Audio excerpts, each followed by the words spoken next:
তো এই হচ্ছে কলকাতা শহর। কলকাতা শহর মানে হচ্ছে ব্যস্ত শহর। তো আমি গত মঙ্গলবার চলে গেছিলাম কলকাতায় আমার পার্লারে মাল আনতে। তো প্রচুর গরম ছিল, সত্যি মঙ্গলবার প্রচণ্ড গরম ছিল, 12 তারিখ যাচ্ছে তাই অবস্থা। তো কী করা যাবে, কলকাতা মানে প্রচুর হাঁটতে হয়। তো আমি বড়বাজার এবং চাঁদনি মার্কেটে যে স্টেশনারি জিনিস নিয়েছিলাম, তো ওগুলো অত ভিডিও বানাতে পারিনি মার্কেটের, কেননা প্রচুর চাপ। একটা সরু গলির মধ্যে দিয়ে চারিদিকে দোকান, যারা আসে তারা জানে যে কী অবস্থার মধ্যে মার্কেট করতে হয়। তো ফাইনালি আমার মেন জায়গায় চলে এলাম, প্রোডাক্ট। তো এই যে টেবিলে পুরো সমস্তটাই আমার প্রোডাক্ট, সমস্তটাই এবার প্যাকেজিং হবে, তারপর সব ট্রান্সপোর্টে দিয়ে দেবো। তারপর আমি আর একটা জায়গায় যাব। তো তোমরা আমার সাথে থাকো, যেটুকু পেরেছি তোমাদের সাথে ভিডিওটা শেয়ার করছি, তুলে ধরেছি। কলকাতা মানে মার্কেটিং সত্যিই খুব কষ্টকর, মানে সত্যিই কষ্ট।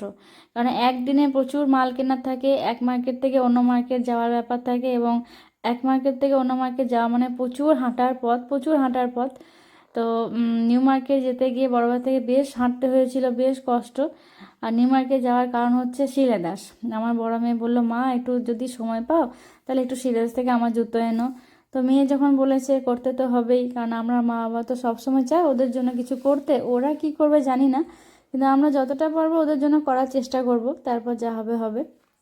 তো শিলেদাসে এসে আমি সকলের জন্য 2 জোড়া করে জুতো নিয়ে নিলাম, আমার বাদ দিয়ে। আমার নিয়ে নেয়, ভাবলাম একটা ব্যাগ নেব, তো সময় আর হলো না, কারণ আরও কিছু কেনার ছিল। এসেছি যখন সবার জন্যই তো কিছু না কিছু নিতে হবে। তো আমার আর নেওয়া হলো না, পরে দেখবো যদি হয় তাহলে আসবো, এখন আর হবে না, পরে দেখবো। আর বেরিয়ে গেলাম, বেরিয়ে গিয়ে আমি একটু ফুচকা খেয়ে নিলাম, আরও কিছু খেয়েছিলাম কিন্তু অত ভিডিও বানানো হয়নি, সময় হয়নি। তো ফাইনালি আমি আর হাওড়ায় ট্রেন ধরার সময় হয়নি। তো শিয়ালদা চলে এলাম, শিয়ালদা এসে উত্তরবঙ্গ ট্রেনটা টিকিট কেটে নিলাম। তার আগে খাবার একটু নিয়ে নিয়েছিলাম, সারাদিন কিচ্ছু খাওয়া হয়নি, বাড়ি থেকে পরোটা করে নিয়ে গেছিলাম, খেয়েছিলাম, আর মাঝে 2টো পরোটাই খেয়েছিলাম, একটু দই লস্যি, আর কিছু খাওয়া হয়নি। তো খাবার সত্যিই খাওয়া হয় না, কারণ সময় মানে ভুলে যায়, মাল কিনতে কিনতে ভুলেই যায়। ফাইনালি উত্তরবঙ্গে চেপেছিলাম, আর যেহেতু রিজার্ভেশন করা ছিল অসুবিধা নেই। তো চলে এলাম বাড়ি।